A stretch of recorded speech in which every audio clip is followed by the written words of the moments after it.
There's a great Indian sage named Nisargadatta Maharaj. And Nisargadatta was a great Advaitic master. And I read a discussion he had with a woman, and she was telling him about how she saw the world, about the suffering and the striving and the this and the that, the violence and the anger and the greed and her own inner world of turmoil. And she asked him about how he interacted in that world. And he said something very surprising. He said, "That's your world. I don't exist in your world. I don't even know your world. In my world, none of that exists." And it really took me aback when I read it. And I thought, what does he mean by he doesn't exist in that world? That that's not his world. His world is something else. And it brought to mind another saying that's really well known, where Jesus says, "I am in this world, but not of it." And this is a very similar kind of saying. It's communicating something very similar.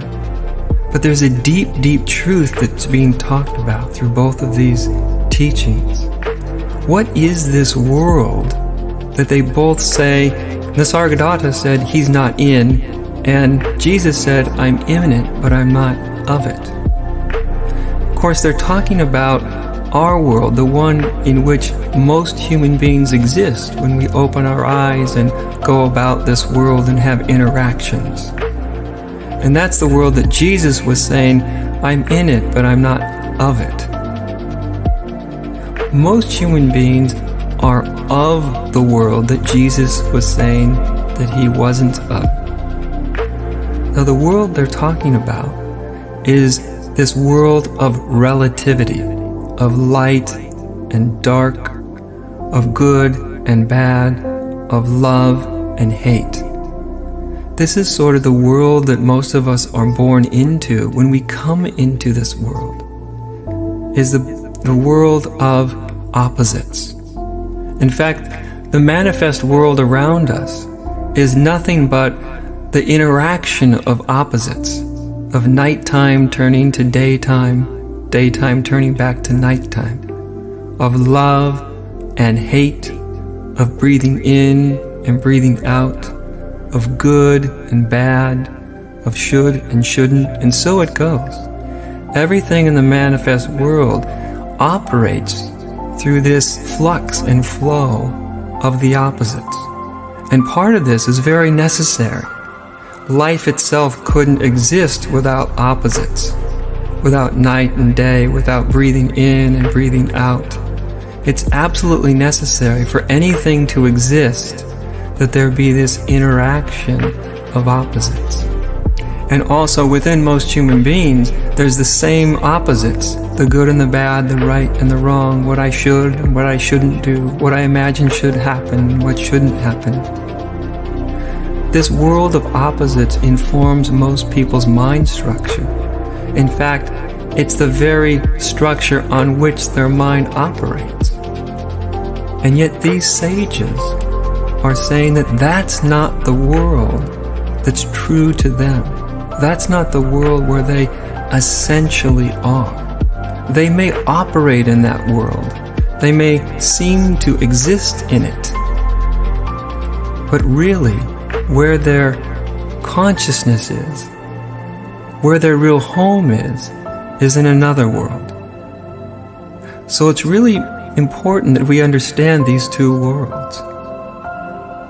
Our own world, the world that we imagine, the world of duality, the world of right and wrong and good and bad, that world is obvious to everybody. That's the world that we all interact in. And not only the world on the outside, what we take in through our senses, but also internally. As I said, it informs the way most human beings' minds operate. But this becomes problematic when our minds operate within relativity, and when our minds are an expression of relativity, then we only think in terms of opposites. In fact, to think in terms of opposites, it's really the only choice we have if that's the state of consciousness we're in. Because what we're really talking about is not just the outside world, but it's the inner world of our consciousness. And the egoic state of consciousness is defined by duality. Good and bad, right and wrong. Form and formlessness. Spirit and matter. This is a state of consciousness that we're in when we're identified with our egos. It's a state of consciousness where it's always either this or that.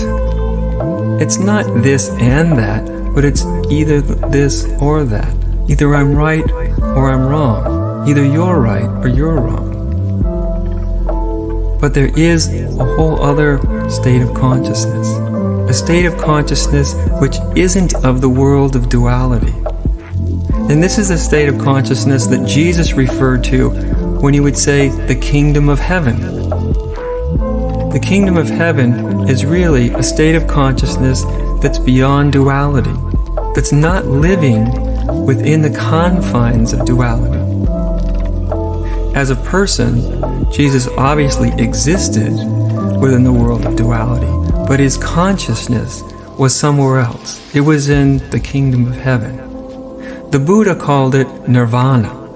He called it freedom from the wheel of suffering and delusion.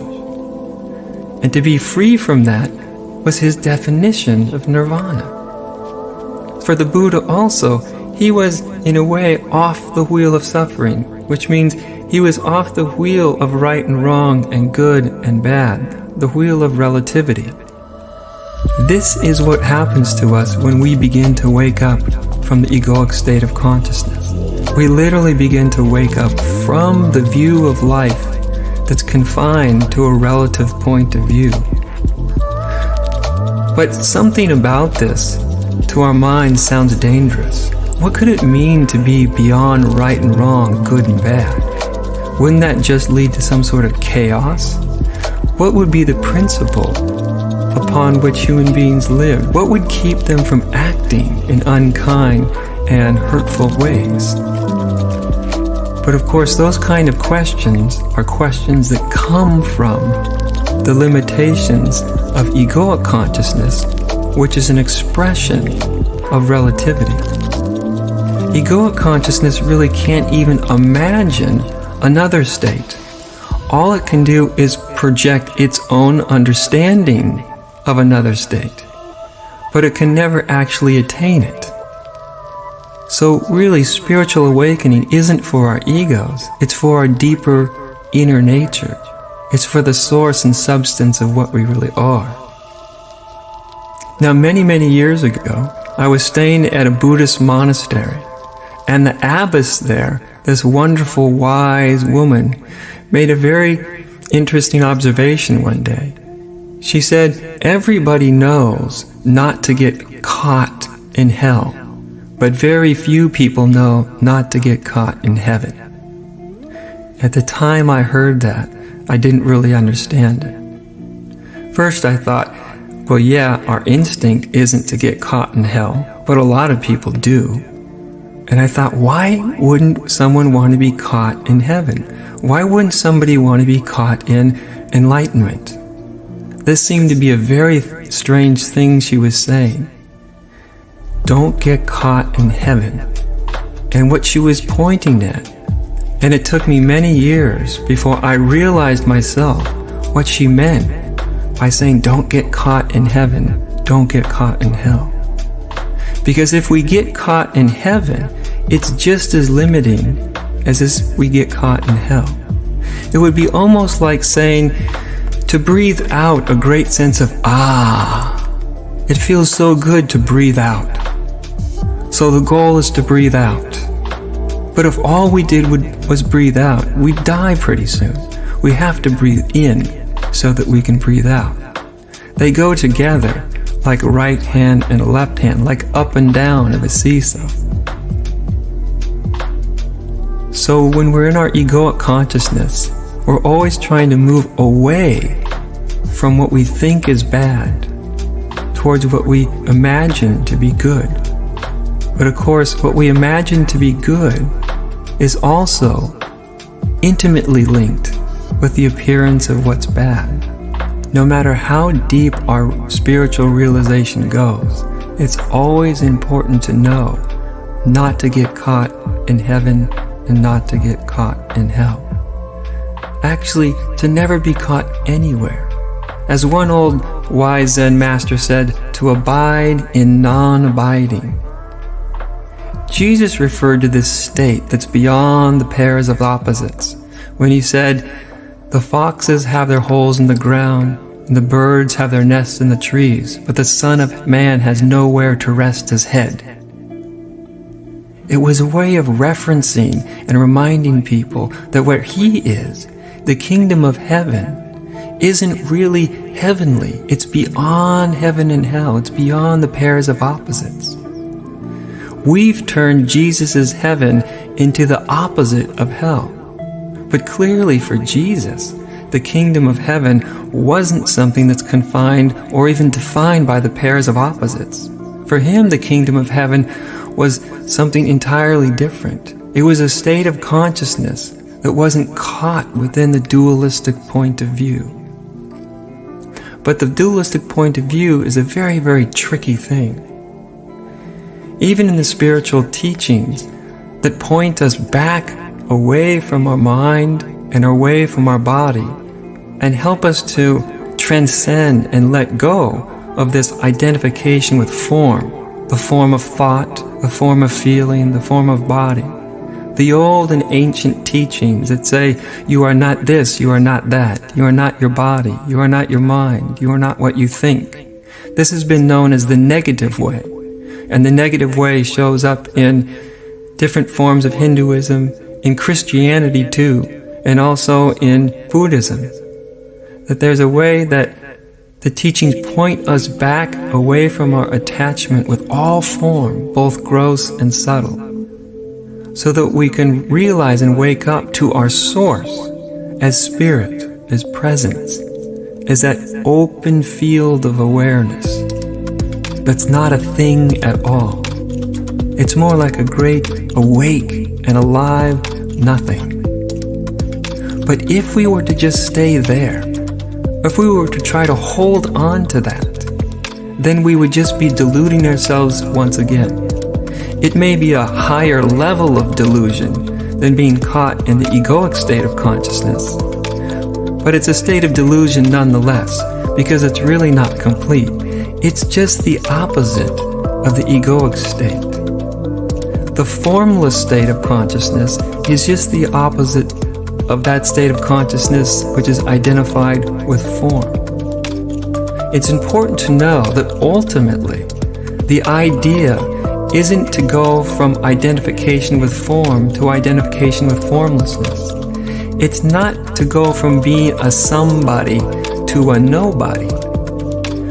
The truth, the ultimate reality, is beyond all pairs of opposites. You can't define it as something or as nothing. You can't define it as spirit or as matter, ultimately. You can't define it as ego or other than ego. Really, our ultimate nature can't be described in dualistic terms at all. To our minds, it will always remain a mystery, because our minds, the process of thought that we use to apprehend things, can only think in dualistic terms. So our minds can really never know reality directly. And even on the level of our feelings, we feel good or we feel bad. We feel open or we feel closed. We feel happy or we feel sad. Even our emotions are expressions of duality. And in many forms of spirituality, you get the impression that there's almost this condemnation of life, of relativity, that somehow relativity is second-rate, and the realm of formlessness is really what it's all about. But as I said, if we get attached to the formless, if we get attached to the inner spaciousness of being, of that pure consciousness, even though it's much more free, and it's much more open and spacious. If we get caught there, we've just settled for another higher level delusion. So what is this truth that Jesus was speaking about? To be in this world, but not of it. And also, the story of the foxes having their holes in the ground, the birds in the trees. That's relativity, high and low, something and nothing, spirit and matter. But the Son of Man has nowhere to rest his head. He's saying, I'm beyond all that. And not just beyond it, but I include all of that. When the Buddha was asked one day as he was walking down the road, "What are you? Are you a man?" The Buddha said, "No, I am not a man." He said, "Are you an animal?" The Buddha said, "No, not an animal." "Well then, are you God?" "No, I am not a God." Well, the person asked in great frustration, "Well, what is it that you are?" And he simply said, "I am awake." That was the Buddha's way of pointing beyond all definitions, all descriptions. This state of consciousness is the hardest place to describe because you literally can't describe it. But it's important to know that the ultimate reality isn't a matter of being something instead of nothing, or being consciousness instead of a human being, or being the unborn instead of that which is born, lives and breathes, thinks and feels.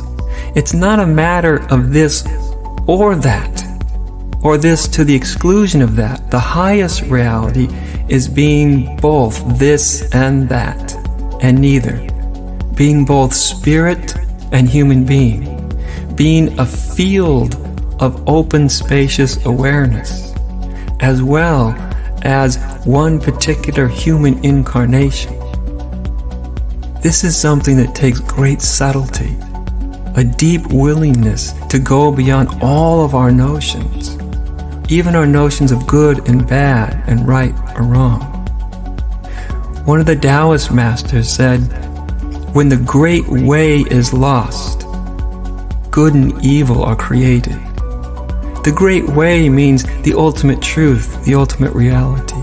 When you and I become unconscious of the great way, beyond all duality, then we have to invent conventions like good and bad. Then we try to be good instead of being bad. And in the relative world, that's a reasonable thing to do. It's reasonably better to be good than bad. That just makes good sense. But in the ultimate state of things, it's neither good nor bad. It's something that's beyond. What's that state of consciousness from which both good and bad arise? What's that consciousness from which both being the nothingness and openness of pure spirit and being a particular human being with a particular body and mind and personality? What's that state of consciousness where they're actually not separate, but like heads and tails of a coin? One of the things I've always appreciated about the story of Jesus is he's one of the very few figures in all of religious history that claim to be both human and divine. Here he was, supposedly the Son of God, they say. And even the Son of God has very, very human moments. He even has preferences. He has times when he's in distress. And even though he's in distress, he still has a gateway open to something that transcends what he's experiencing. Jesus wasn't somebody that was trying to transcend the human experience and just get away from it, as so many spiritual people are. But his vision was vast and immense. He saw that there was no ultimate difference between the human and the divine. As he said, the kingdom of God is spread upon the earth and men don't see it. And many forms of spirituality the kingdom of heaven or freedom or nirvana is an escape from the world of duality. It's seen as an escape from the ups and downs and the turmoil of human existence. But what I always found beautiful about the story of Jesus is he didn't make this kind of distinction. To him, the world itself was the kingdom of heaven, and what was beyond this world was the kingdom of heaven. And being spirit was the kingdom of heaven, and being human was an expression of the kingdom of heaven.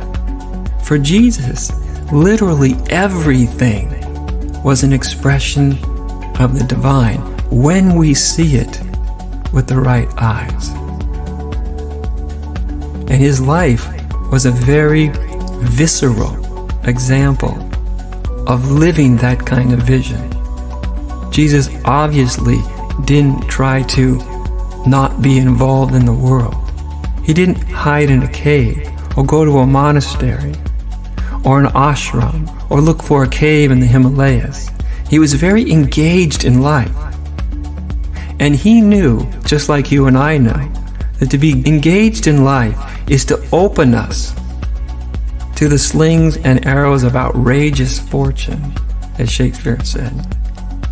To open us to the way life really is, sometimes up, sometimes down. Sometimes it feels good, sometimes it hurts. But that's also part of existence, part of the willingness to be manifest. But when our consciousness is rooted in something beyond the world, and also rooted in something beyond the formless dimension of consciousness, but it's rooted in a vast mystery, a mystery that the mind can never understand, but we can actually experience. And it's really just a matter of first and initially letting go of this relative point of view, letting go of our judgments and our ideas and our beliefs, not necessarily obliterating them, but just seeing that they're very, very relative and they don't really hold any ultimate reality. That gains us access to a whole new and other dimension of consciousness. The formless dimension, you can say. The dimension of stillness and peace and openness. The dimension of pure, vast spirit. To realize that that's what we are. That that's a deeper sense of ourself is extraordinarily liberating, very, very freeing. And yet, that's not the end of our spiritual awakening. In the end, we'll even have to let go of that. Not push it away any more than we push the human experience away, but just to realize it's also limited because it's to dwell in the formless nothingness rather than the world of form. And both of those are on the wheel of duality. But what lies beyond? And do we have the courage to let go of both heaven and hell? To let go of our attachment, not only this life on the earth and our humanness, but also let go of our attachment to the spiritual, what could we say? The spiritual goodies, the great peace and freedom of nothingness, the great stillness of being pure spirit. Can we not grasp on to that too? Because if we do, we're going to have the dilemma that many spiritual seekers have, where they have had a taste of heaven, of the formless dimension, and their mind grabs onto it and wants to stay there. But they keep getting pulled back here to earth by their jobs and their families and their children and the necessity of acting and being here in this dimension. And then they seek and they seek and they seek for ways to be here without really being here. I meet a lot of people who've heard this saying of Jesus, I'm in the world but not of it. And they'll say, oh, that's what I want. I want to be in the world but not of it. But really what they mean is I really want to be barely in the world, just enough to be. But really, what I really want to be is to be lost in that formless dimension of pure consciousness. But that becomes very problematic. Number one, it's quite impossible. In the world of duality, there's always coming and going. There's always life and death. There's always this moment and that moment.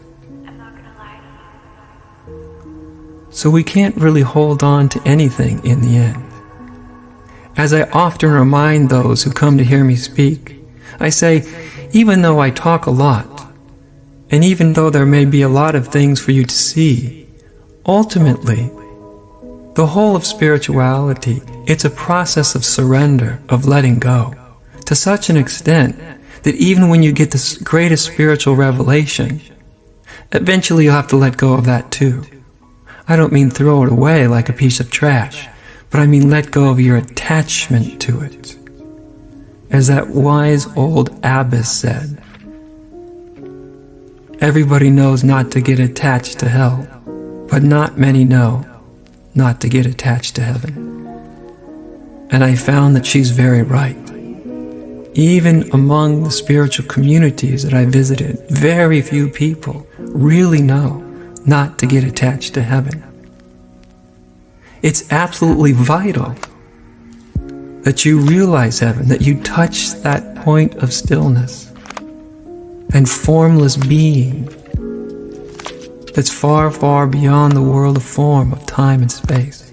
That you touch into that direct experience of who you are as a timeless presence, as the unborn, undying, uncreated. It's a place to realize and to visit, but eventually you'll have to let go of that too. The great sage Ramana had this very, very well-known verse that he spoke about, and it goes like this: the world is illusion, Brahman alone is real. The world is Brahman. Brahman means God, the divine. And in the first line of the verse, the world is illusion. That's the first step in our own awakening. We have to see that what we think, what we believe, what we imagine ourselves to be is an illusion. This whole construct in our mind is nothing but a construct. It's quite illusory. It's not really real at all. That allows us to realize that Brahma, the divine, alone is real.